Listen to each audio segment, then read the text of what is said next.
JudgeCast. This is episode 22 of our series of YouTube videos focused on how to become a level 1 judge. My name is Bryan, and I'm joined this evening, afternoon, morning drive to work by the one and only Charles Feather. Hello, hello.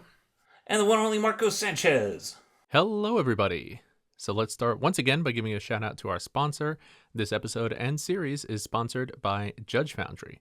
Judge Foundry is a membership-based nonprofit organization serving the U.S. and Canada in providing certifications for tabletop gaming officials. They manage everything to do with obtaining and maintaining your certification and provide educational resources just like this one to ensure that every Judge Foundry certified judge has the knowledge and skills that they need to be successful. When it comes to running Magic events at your local game store or at a larger international convention, Judge Foundry is a great resource for you to certify your skills. For more information on Judge Foundry, visit judgefoundry.org and click on the orange Become a Judge button to find out how you can earn your level. You can also join the Judge Foundry Discord to chat and interact with the Judge Foundry judging community in the US and Canada. The links for both are in the description below.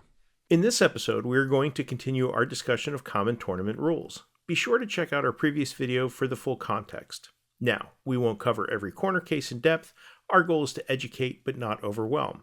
But if you wish to go deeper or explore topics outside the scope of what is needed for the Level 1 exam, you can delve into our extensive library at JudgeCast.com or search for us on your podcast app of choice. Our podcasts are typically at least 1 hour, so you get both more detailed discussion, humor, insight, and of course, our mawkish jangle. What is mawkish? It's okay. I'm starting to scrape the bottom of the barrel in terms of adjectives that make sense. Yes, viewers, this is all B-Pril's doing if you've been wondering what the hell has been happening for 22 episodes now. It is mawkish describes something that is excessively tearfully or childishly sentimental, often to the point of being sickening or cloying. Well, I learned something new. There we go. It's sentimental in an exaggerated or false way. Awesome. Okay. Moving on. All right. Yes. Picking up where we left off last episode, we're going to start off by talking about player communication. Player communication is an essential part of any game, and in the game of Magic, where there are counters and tokens and hidden information and invisible triggers, it's even more important. However, being able to reason out the board state and figure out the consequences of actions based on the board state is also part of the game. So we have to strike a balance between what information a player is entitled to from their opponent and what information they have to figure out for themselves. To help with that, Magic has broken down information into 4 broad categories: what information a player is entitled to, and what information an opponent is expected to help with depends on the category of the information and the rules enforcement level of the event. So we're going to spend a good chunk of time here on those types of information. So the 4 categories are status, free, derived, and private. Status information is sort of like the header information of the game. Things like life totals, counters that a player has, unspent mana in your mana pool, your location in a dungeon, stuff like that. If a match was streaming and the information could reasonably be in the frame around the player, then it's very likely status information. Status information must be announced when it changes and physically tracked, and both players must have access to that information. Players are required to point out issues that they notice with status information and must represent it correctly. Now, more often than not, where this actually comes up is more than anything going to be life totals. If you notice that your opponent or you, if there's any kind of life total discrepancy or any status information discrepancy, you have to call attention to it immediately so that you can address it and make sure that everybody is on the same page. Free information is another type of information that all players are entitled to without any omissions or trickery, but that does not need to be physically tracked like status information. Free information is information that players can't play the game without, and opponents must provide free information if and when they're asked. Free information includes, but it's not necessarily limited to, the name of any visible object, the number and type of counters not already covered as status information, the current step or phase of the game, details of current or past game actions that still affect the game, such as an ongoing effect, the state or zone of any object. Players must represent free information correctly and answer any questions about it completely and honestly. You gotta know where that creature is if you're gonna cast a spell targeting it. Okay, next up is derived information. Derived information is information that players are entitled to, but opponents are not obligated to assist you in figuring it out, as there's often some skill in figuring out the specifics of the derived information. Okay? At regular rel, derived information, though, is treated as free information, which means the opponents are obligated to help. This is a difference between regular rel and comp rel. So, derived information contains the number of any kind of object in any game zone, not defined as free information. Okay, so that's an example of how many counters are on that creature. Okay, the characteristics of an object in a public zone that was not previously defined. Okay, characteristics are things like power and toughness, abilities, color, that kind of thing. Game rules and tournament policy, and even oracle text, although a judge is expected to help with the game rules, the tournament policy, and the oracle text. Players cannot represent derived information incorrectly. At regular, players must answer questions completely and honestly. Now, at higher rels, players only need to answer the questions about derived information honestly. They do not have to answer completely. And we have an episode on the types of information where we get into that distinction, and we spend a lot of time on that. So check out our archives. So to help clarify, let's say I have a Death's Shadow and the physical card is in Japanese on the battlefield. And it has 2 counters on it, a +1/+1 counter and a flying counter. And my opponent wants to know what that card is. Now the name of the card is free information. The oracle text of the card is derived information. Its power and toughness is also derived information. Whereas my life total is status information. And the fact that my Death Shadow has 1 +1/+1 counter and 1 flying counter are both free information. Should cover everything so far. Another example is the question a player might ask their opponent. For example, cards in hand? The opponent is not required to answer, but if they don't, they cannot prevent their opponent from counting by hiding their cards.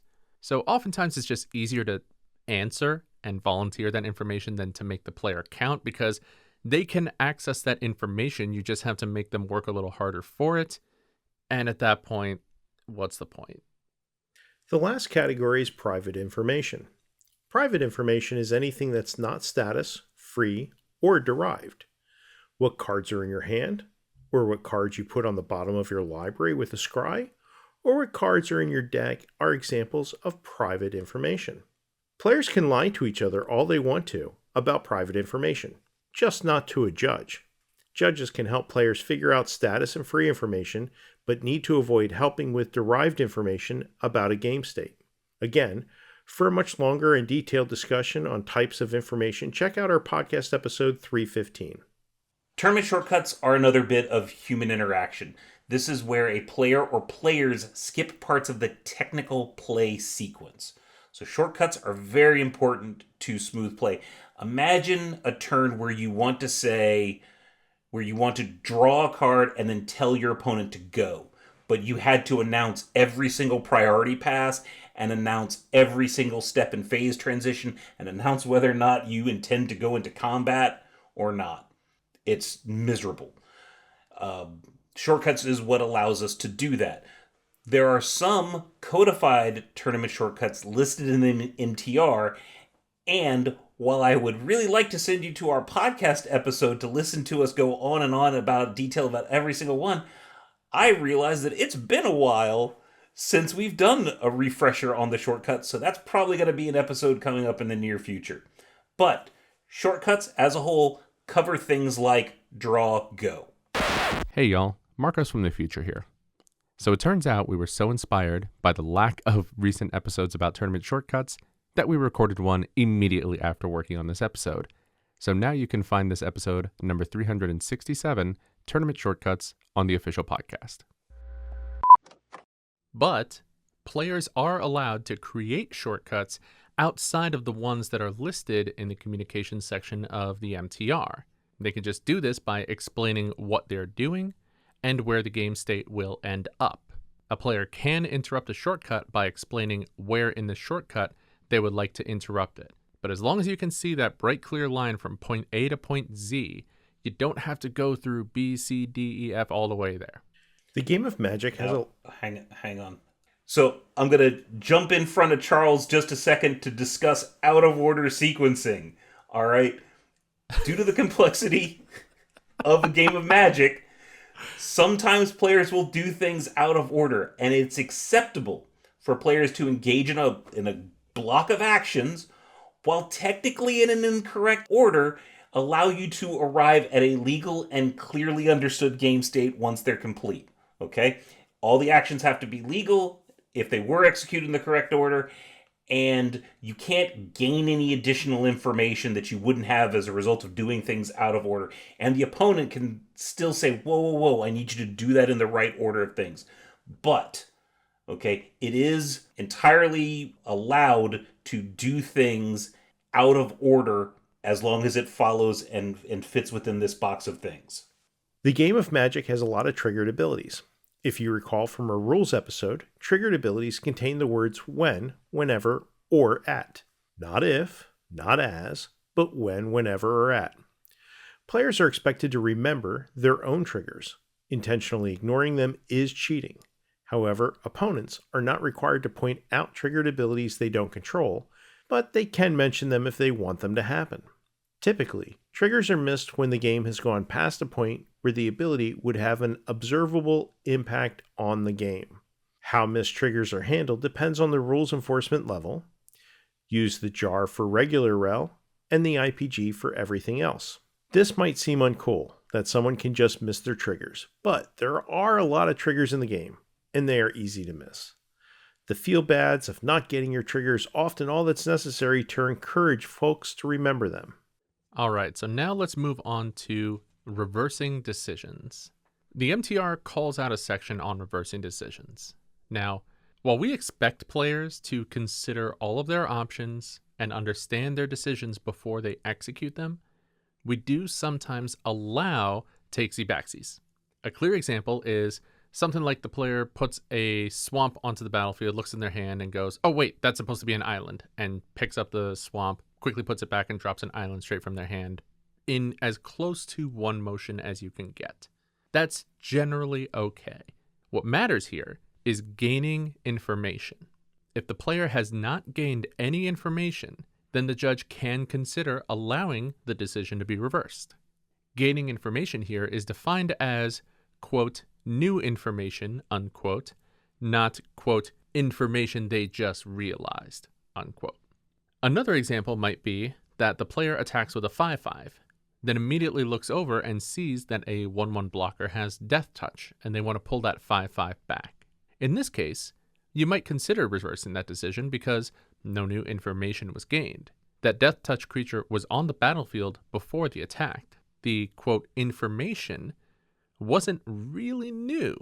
But if, after that 5-5 was declared as an attacker, the opponent started to move their hand to the 1-1, indicating an intention to block with it, well, that is new information, and you should not reverse that decision in that instance.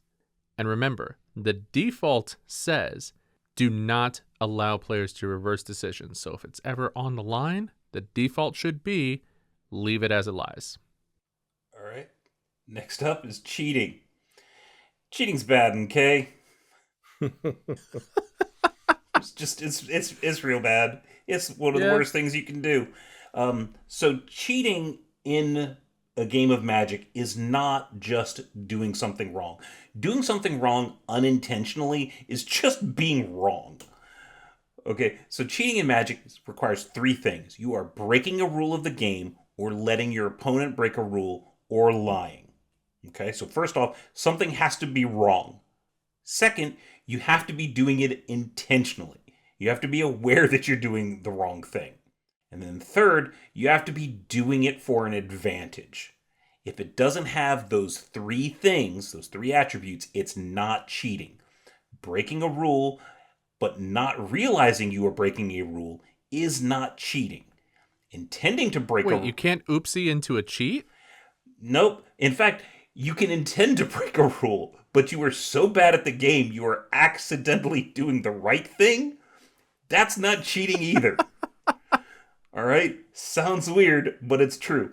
You gotta do the wrong thing, you gotta do the wrong thing on purpose, and you gotta do the wrong thing for an advantage.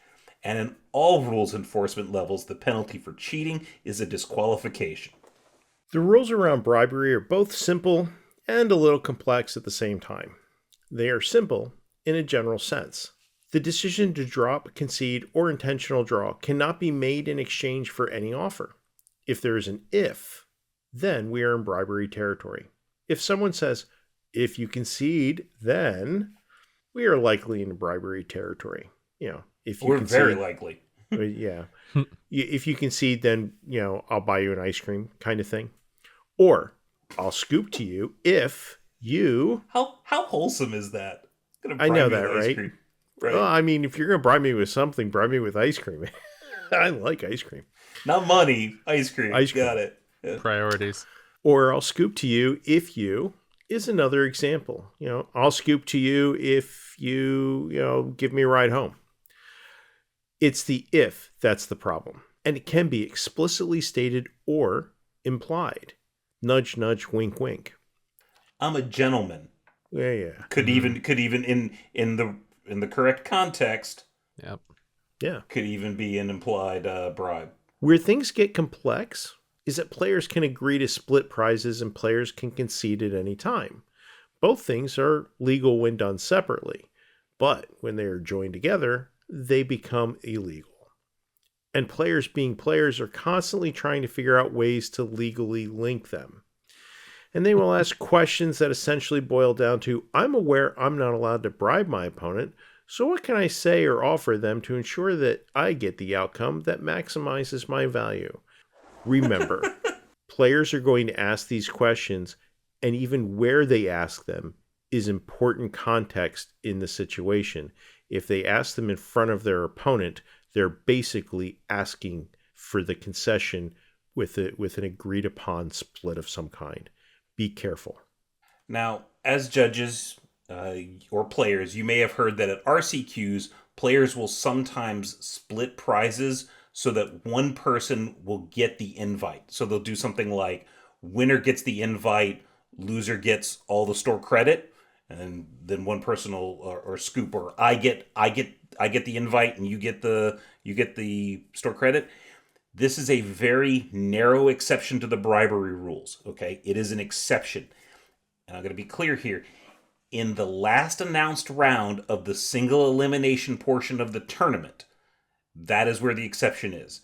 Essentially, it's the finals in the playoff. As this is a series focused on what you need to know for your L1, we're not going to go into a lot more detail, and we're going to send you instead to episode 317 of our podcast, where we go into that at the competitive rules enforcement level at the RCQ. Okay? And it's not just the last round in the tournament. It's the last announced round of the single elimination portion of a tournament. If your tournament does not have a single elimination portion to it, then you can't just go to the last round and go, oh, now's when I can bribe them, right? Right. Doesn't work that way. Yes. So basically, the rules are exactly the same all the way across the board, every tournament, every event, everything, except what is effectively the finals of the top 8. Okay? Now, something that's not bribery, but included in the bribery section, is using a random or arbitrary method to determine the winner of a match. Okay, common examples of this is if you're playing at a pre-release that offers a pack per win, and it's coming down to the end of turns, and it looks like the match is going to be a draw, and you offer to flip a coin to decide who will get the win in the pack. Okay, that's also bad, and we're going to talk about what the judge is supposed to do in the jar episode, but this is something that you want to discourage people from doing. That also includes, let's just flip over the top card of our library and see who's got the highest converted mana cost, and that person wins.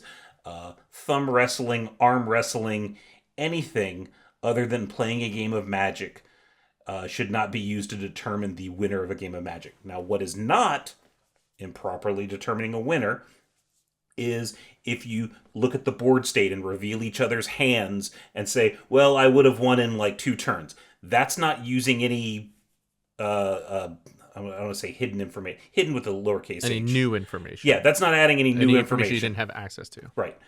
So that's perfectly fine. But like flipping over cards until flipping over cards until you hit a land or something along those lines, none of that. Just as a brief aside, I see that type of behavior, the wanting to roll a dice, on sides at large events way more often than anywhere else. So if you end up working events and you end up working sides, which is where you might end up working events for the first time, please keep an eye out for that, especially in the third round. For whatever reason, you always see it there.